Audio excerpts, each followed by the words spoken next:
నువ్వు ఏది కొంటావు నువ్వు, నాకు తెలుసు. ఇప్పుడు అలాగైతే ప్రభువు మన కొరకు తన ప్రాణాన్ని ఇచ్చేసాడు.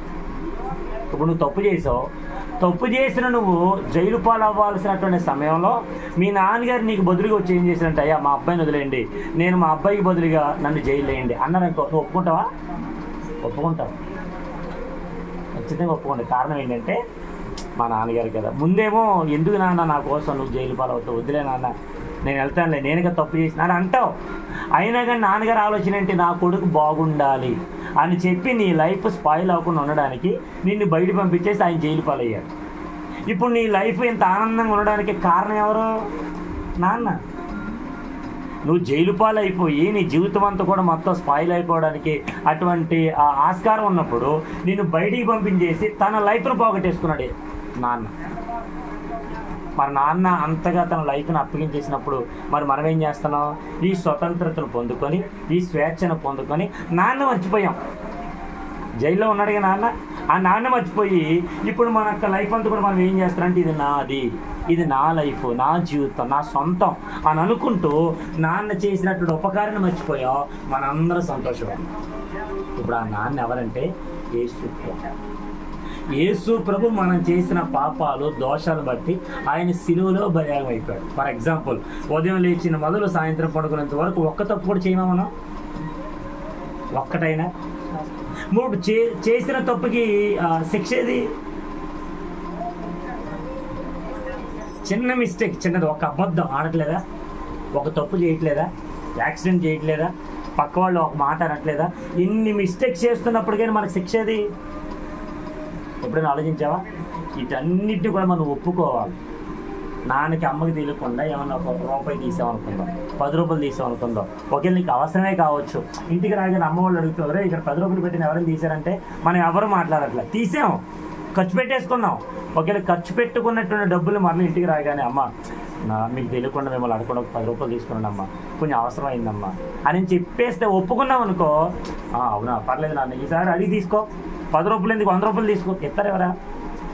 చెప్పకుండా తీసుకుంటేనేమో 10 రూపాయలే దొరుకుతున్నాయి, చెప్పి తీసుకుంటేనేమో 100 రూపాయలు దొరుకుతున్నాయి. ఒకవేళ తీసేసుకున్న తర్వాత కూడా ఏం మాట్లాడలేదు అనుకో, దెబ్బలు పడతాయి. మనకు ఒక సామెత ఉంటుంది, ఇంట్లో దొంగను ఈశ్వరుడైనా పట్టలేడంట.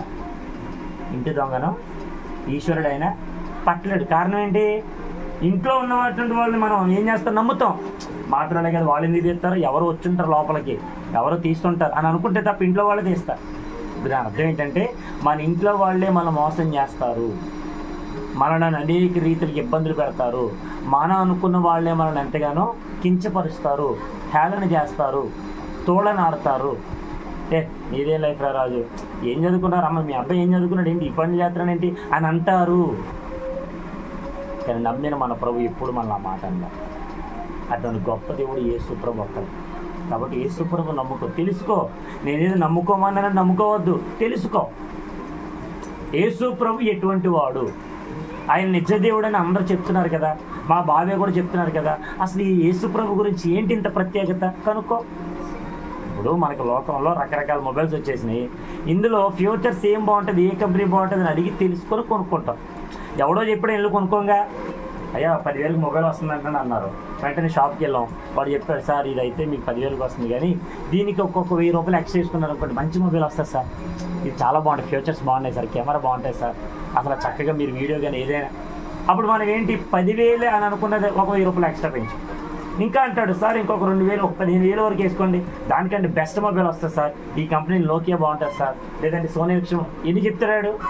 అంటే ఒక షాపుకి వెళ్ళగానే మన మనసులో ఉన్నదాన్ని బట్టి వెళ్ళగానే వాడు అనేకమైనటువంటి మొక్కలు చూపిస్తాడు, మనకు నచ్చింది తీసుకోమంటాడు. నేను కూడా చెప్పేది అదే, నువ్వు ఎంతమంది దేవుళ్ళు దేవతలు ఆరాధిస్తున్నావు, వాళ్ళు ఎవ్వరు దేవుళ్ళు కాదు, రాయలు, రప్పలు, చెట్టులు.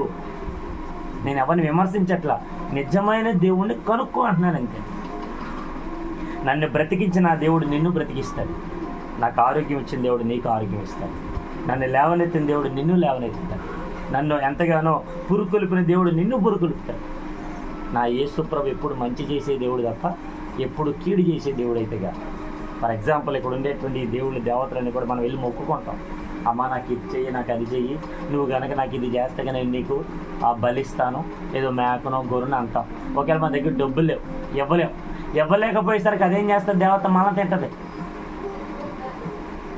నువ్వు నాకు ఇస్తాను, నాకు అది ఎందుకు ఇవ్వలేదు నువ్వు అని చెప్పి మనం తినేసే దేవతలు దేవుళ్ళు ఉన్నారు ఇక్కడ. రాయిలు రా, ఒక రాయ, ఫర్ ఎగ్జాంపుల్ నేను ఒక రాయి తీసుకున్నాను, ఆ రాయిని నీట్గా చెక్కి ఒక బొమ్మను చేశా. ఆ బొమ్మను చేసి బయట పెట్టాను, మన ముందే పెట్టాను, ఆ మెట్ల దగ్గర పెట్టాను. ఉదయం